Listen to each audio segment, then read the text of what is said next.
ជំរាបសួរបងប្អូនទាំងអស់គ្នានៅក្នុងវីដេអូមួយនេះខ្ញុំចង់និយាយអំពី monetize YouTube នៅក្នុងស្រុកខ្មែរក៏ដូចជាការរកលុយពី YouTube នៅក្នុងស្រុកខ្មែរកន្លងមកថ្មីនេះយើងឃើញហើយថាអ្នក viewer audience យើងចុចមើល YouTube នៅក្នុងស្រុកខ្មែរយើងឃើញថាអត់មាន load ad ទៀតទេអត់មាន load ពាណិជ្ជកម្មរញ៉េរញ៉ាយអីដូចមុនទេអញ្ចឹងអានេះវាគឺជាភាពងាយស្រួលមួយសម្រាប់អ្នកមើលប៉ុន្តែវាគឺជាផលលំបាកមួយរបស់អ្នកផលិតវីដេអូដោយសារអីខ្ញុំសូមនិយាយអំពីការទទួលបានប្រាក់ចំណូលរបស់អ្នកផលិតវីដេអូនៅក្នុង YouTube សម្រាប់អ្នកទស្សនានៅក្នុងស្រុកខ្មែរថាបានលុយមកពីណាទីមួយគឺបានលុយមកពីពាណិជ្ជកម្មដែលបងប្អូនធ្លាប់ឃើញកន្លងមកក្នុងពេលមុនហ្នឹងថាពេលដែលយើងចុចមើលវីដេអូទៅស្រាប់តែ load ពាណិជ្ជកម្មនេះ load ពាណិជ្ជកម្មនោះ load food panda load share card load អីចឹងទៅអាហ្នឹងគឺគេផ្សាយពាណិជ្ជកម្មនៅលើ YouTube គេផ្សាយពាណិជ្ជកម្មទៅលើវីដេអូដូចជាខ្ញុំធ្វើវីដេអូអញ្ចឹងអ្នកដែលផ្សព្វផ្សាយពាណិជ្ជកម្មឲ្យអាជីវកម្មគេឲ្យក្រុមហ៊ុនគេអញ្ចឹងគេដាក់ទៅគេដាក់ ad នៅក្នុង Google ដាក់ ad នៅក្នុង YouTube ហ្នឹងទៅគឺវានឹង load ចេញមកនៅក្នុងវីដេអូរបស់អ្នកផលិតវីដេអូហើយចំណូលនឹងបានទៅដល់អ្នកដែលផលិតវីដេអូនោះប៉ុន្តែมันបាន 100% ទេគឺមានភាគរយខ្លះភាគរយដោយច្រើនគឺធ្លាក់ទៅលើ YouTube ក្រុមហ៊ុន YouTube ជាអ្នកទទួលបានហើយគេចាត់ចែងការងារគេផ្សេងហើយគេឲ្យភាគរយខ្លះទៀតមកដល់អ្នកផលិតអញ្ចឹងអ្នកដែលផលិតវីដេអូគឺបានប្រាក់ចំណូលតាមរយៈហ្នឹងដែលថាធ្វើវីដេអូឬក៏យើងធ្លាប់និយាយឬក៏ឮថារកលុយតាម YouTube ហ្នឹងគឺនៅពេលដែលមានពាណិជ្ជកម្មលោតឡើងនៅលើវីដេអូអាហ្នឹងគឺយើងនឹងទទួលបានអ្នកផលិតវីដេអូនឹងទទួលបានប្រាក់កម្រៃពីការផ្សាយពាណិជ្ជកម្មនោះហើយនៅពេលកន្លងថ្មីហ្នឹងដូចបងប្អូនបានឃើញអញ្ចឹងថាអត់ឃើញពាណិជ្ជកម្មអីសោះហើយពីមុនមកយើងចុច YouTube ទៅឃើញថាវាមានអាពណ៌លឿងហ្នឹងលឿងនៅក្នុងវីដេអូហ្នឹងហើយនឹងមានពាណិជ្ជកម្មហ្នឹងឥឡូវគឺឡើងមានហើយប៉ុន្តែមិនដឹងថាមូលហេតុអីទេព្រោះថាมันបានឃើញការប្រកាសរបស់ YouTube ច្បាស់លាស់ថាអានេះវាគឺជាបញ្ហាអីយើងក៏អត់ដឹងដែរហើយវាធ្វើឲ្យបាត់បង់ចំណូលពី YouTube ហ្នឹងឃើញថាបងប្អូនយើងកន្លងមកគាត់បានផុសវីដេអូគាត់បានធ្វើវីដេអូនិយាយពីរឿងហ្នឹងខ្ញុំបានមើលដែរហើយអ្នកខ្លះទៀតគាត់មានការបាក់ទឹកចិត្តដែរព្រោះចំណូលរបស់គាត់គឺរំពឹងពីហ្នឹងហើយដល់ពេលបាត់បង់ទៅលែងបានថវិកាលែងបានលុយពីហ្នឹងទៅគឺគាត់មានការបាក់ទឹកចិត្តដែរចំពោះអ្នកផលិតវីដេអូប៉ុន្តែអ្នកខ្លះទៀតក៏គាត់មិនសូវជាខ្វល់អីប្រមាណដោយសារតែប្រាក់ចំណូលរបស់គាត់មិនមែនបានមកពីពាណិជ្ជកម្មមិនមែនបានមកពី ad ហ្នឹងទេបងប្អូនក៏ឃើញថាអ្នកខ្លះគឺគាត់ត្រូវបាន sponsor ដោយហាងនេះហាងនោះ sponsor ដោយក្រុមហ៊ុននេះក្រុមហ៊ុននោះឲ្យជួយផ្សព្វផ្សាយពីផលិតផលរបស់គាត់អញ្ចឹងគាត់ទទួលបានប្រាក់កម្រៃពីក្រុមហ៊ុនផ្ទាល់តែម្ដងដែលគេមកនិយាយគេមកចរចាគ្នាក្នុងការដាក់ឲ្យផ្សាយពាណិជ្ជកម្មនេះពាណិជ្ជកម្មនោះឲ្យគេអញ្ចឹងចំណូលរបស់គាត់បានមកពីបែបហ្នឹងអញ្ចឹងក៏គាត់មិនសូវខ្វល់ពីរឿងថាពាណិជ្ជកម្មលោតក្នុងវីដេអូឬក៏មិនលោតទេប៉ុន្តែបើថាលោតអាហ្នឹងក៏គាត់បានប្រាក់កម្រៃបន្ថែមទៀតប៉ុន្តែមិនច្រើនទេបងប្អូនមិនច្រើនទេចំពោះប្រាក់ចំណូលដែលបានពី YouTube ហ្នឹងវាអត់ច្រើនទេប៉ុន្តែ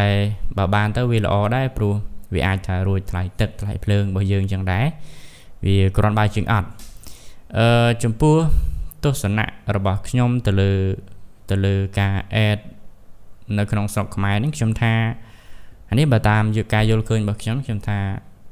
គេមិនបិទទេគ្រាន់តែអាចថានៅក្នុងដំណាក់កាលមួយ update អីចឹងណាខ្ញុំយល់ឃើញថាគេមិនបិទទេនៅក្នុងថ្ងៃខាងមុខគេនឹងអាចបើកឲ្យវិញនៅ ad ពាណិជ្ជកម្មឲ្យយើងគេអាចបើកឲ្យវិញព្រោះថា monetize អត់ដាច់ទេព្រោះអីដូចរបស់ខ្ញុំអញ្ចឹង monetize នៅបើកធម្មតា monetize បានធម្មតាគ្រាន់តែថាវាអត់មាន ad ឥឡូវហ្នឹងគឺវាអត់មាន ad វាអាចថាគេ update system អីមួយនៅក្នុងស្រុកយើងក៏មិនដឹងដែរហើយនៅក្នុងស្រុកគេនៅក្នុងប្រទេសគេបើកមើលទៅឃើញពាណិជ្ជកម្មឃើញ load ad load អីធម្មតាដល់ឡែកអត់តែនៅស្រុកយើងនៅក្នុងស្រុកខ្មែរយើងហើយក៏មិនដឹងថា nơi trong sọc na nơi trong bát tê na để ọt miền ad được dưỡng còn mình đăng đài bàn tay cho ba cá cứ sọc mai dưỡng ăn miền ad anh ấy về cái chia đầm năng lõ sầm rạp nẹt tốt sana video thà ọt miền bên chỉ cam ai load ở rồi nhai được muốn mình trồng kha ở cam ở video bao nhiêuហើយជាដំណឹងអាក្រក់បើសិនណាជាបញ្ហាហ្នឹងនៅតែអូសបន្លាយទៅគឺដំណឹងអាក្រក់ដល់អ្នកផលិតវីដេអូអញ្ចឹងអ្នកដែលមើលវីដេអូអត់មាន ad គាត់រីករាយប៉ុន្តែគាត់អាចថាលេងសូវសម្បូរវីដេអូមើលដូចមុនព្រោះបើសិនណាជាមានបញ្ហាហ្នឹងកើតឡើងមែនអ្នកផលិតវីដេអូគាត់អត់សូវបានផលិតទៀតទេព្រោះអត់បានចំណូលអញ្ចឹងវីដេអូក៏លេងសូវមានផុសច្រើនដូចមុនដែរហើយអានេះវាគ្រាន់តែជាយោបល់មួយជ្រុងចង់ចែករំលែកទៅទេហើយបើតាមទស្សនៈរបស់ខ្ញុំថាថ្ងៃខាងមុខទៀតគឺគេនឹងបើកឲ្យវិញដោយសារតែបើសិនណាជាគេបិទ ad នឹងមែនវាអាចថាបាត់បង់ចំណូលមួយផ្នែករបស់ YouTube បើទោះបីជាគេមិនបានរលុយបានច្រើនប្រមាណពីស្រុកខ្មែរយើងមែនប៉ុន្តែ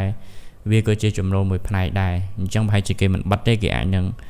បើកឲ្យវិញនៅពេលខាងមុខហើយយើងក៏សង្ឃឹមថាវានឹងទទួលបានមកវិញឆាប់ដែរហើយចំពោះអ្នកដែលគាត់ចង់ចាប់ផ្ដើមធ្វើ YouTube អានេះក៏ជាការលើកទឹកចិត្តមួយរបស់ខ្ញុំថាបងប្អូនស្រឡាញ់ការផលិតវីដេអូបងប្អូនពេញចិត្តក្នុងការងារមួយនេះគឺ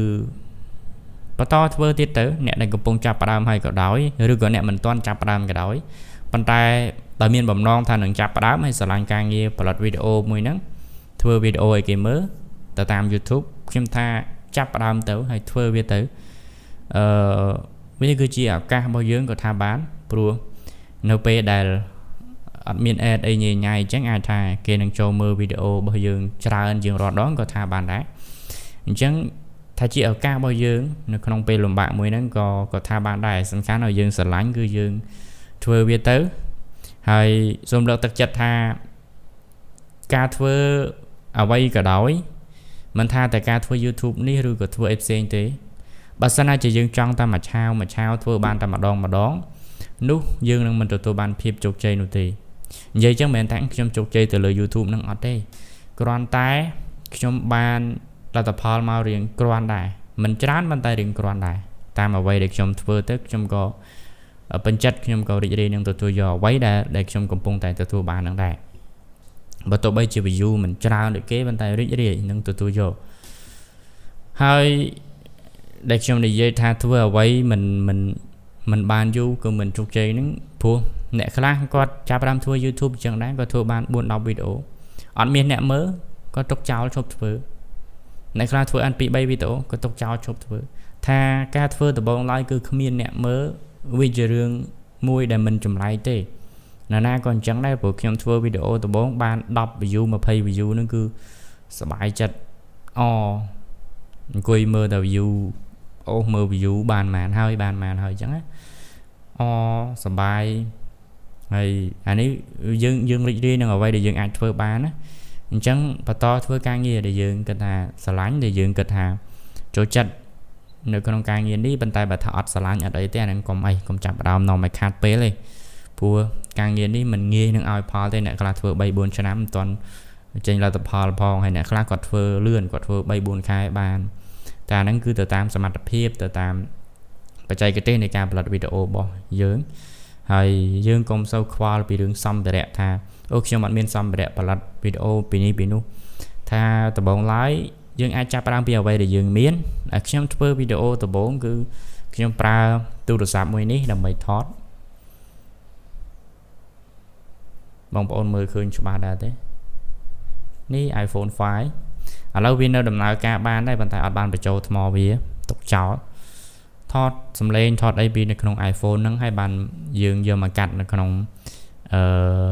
computer អញ្ចឹងដូចគ្នាបងប្អូនអាចប្រើទូរស័ព្ទបងប្អូនឥឡូវគឺគុណភាពកាមេរ៉ាវាអាចច្បាស់ជាងនេះទៅទៀតគុណភាពសំឡេងវាអាចច្បាស់ជាងនេះទៅទៀតអញ្ចឹងបងប្អូនអាចប្រើអ្វីដែលមានហើយចាប់ផ្ដើមធ្វើបងប្អូនត្រូវខ្វល់ពីគុណភាពនៃវីដេអូគឺខ្វល់តើយើងបានផ្ដល់អ្វីឲ្យគេដល់អ្នកមើលហ្នឹងគឺយើងបានផ្ដល់អ្វីឲ្យគេខ្លះហើយវាមានភាពតាក់ទាញយ៉ាងណាខ្លះ ធ្វើទៅតាម talent របស់យើងទៅតាមទេពកោសល្យរបស់យើងថាយើងពូកែអីគឺយើងធ្វើហ្នឹងទេជាពិសេសនៅក្នុងពេលនេះគឺអ្នកនៅភ្នំពេញជាប់នៅក្នុងផ្ទះហើយมันអាចចេញតាណាទេហើយក៏កុំចេញដែរក្នុងរយៈពេលដែលគេ lockdown ហ្នឹងគឺនៅផ្ទះយើងអាចយកពេលវេលានេះចាប់អារម្មណ៍សាក start up សាកចាប់អារម្មណ៍មើលសាក build channel មួយមើលហើយយើងចាប់អារម្មណ៍រនឹកថាតើយើងពូកែអីយើងអាចពូកែអីយើងថតវីដេអូអាហ្នឹងអ្វីដែលយើងពូកែហ្នឹងយើងថតឲ្យគេមើលចាប់អារម្មណ៍ថតឲ្យដាក់ចូលទៅក្នុង channel YouTube របស់យើងរៀបចំ thumbnail រៀបចំអីឲ្យស្អាតហើយចាប់អារម្មណ៍ដាក់ទៅវាអាចថាពេលដែលយើងអត់ដឹងថាយើងត្រូវធ្វើអីយើងនៅផ្ទះក៏យើងអាចសាកជាការកំសាន្តខ្លួនឯងក៏ថាបានដែរថតវីដេអូទៅចំពោះអ្នកចូលចិត្តហ្នឹងហើយចាប់អារម្មណ៍ upload ចូលទៅកុំសូវផ្ដោតពីរឿងលុយកាក់ច្រើនពេកយើងដឹងហើយថាយើងត្រូវធ្វើវីដេអូគឺចង់បានចំណូលខ្លះពី YouTube ហ្នឹងហើយប៉ុន្តែដំបូងឡើយយើងមិនអាច focus ទៅលើរឿងលុយហ្នឹងបានទេព្រោះវាមិនអាចឲ្យភ្លាមបានទេធ្វើវីដេអូបានល្អប៉ុណ្ណាគេចូលចិត្តមើលច្រើនប៉ុណ្ណាឱកាសរបស់យើងបានធំប៉ុណ្ណោះជួនកាលយើងធ្វើទៅល្បីយើងធ្វើទៅមានអ្នក view ច្រើនរាប់រយ k រាប់ អីចឹងទៅsponsor នឹងមកដល់ឯងអញ្ចឹងណាហើយនិយាយចឹងមិនមែនថាខ្ញុំធ្វើវីដេអូទៅល្អមើលអីទេអត់ទេទទួលស្គាល់វីដេអូរបស់ខ្ញុំគឺ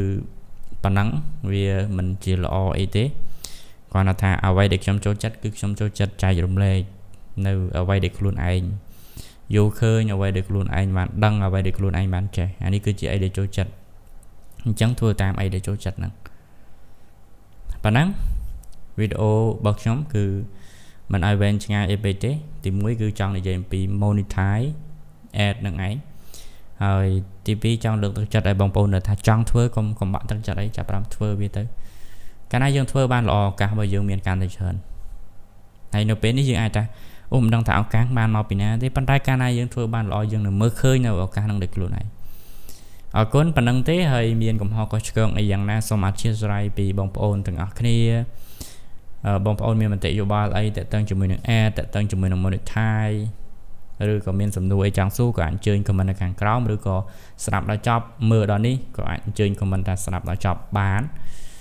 យើងនឹងជួបគ្នានៅក្នុងវីដេអូក្រោយៗទៀតសូមអរគុណនិងសូមជម្រាបលា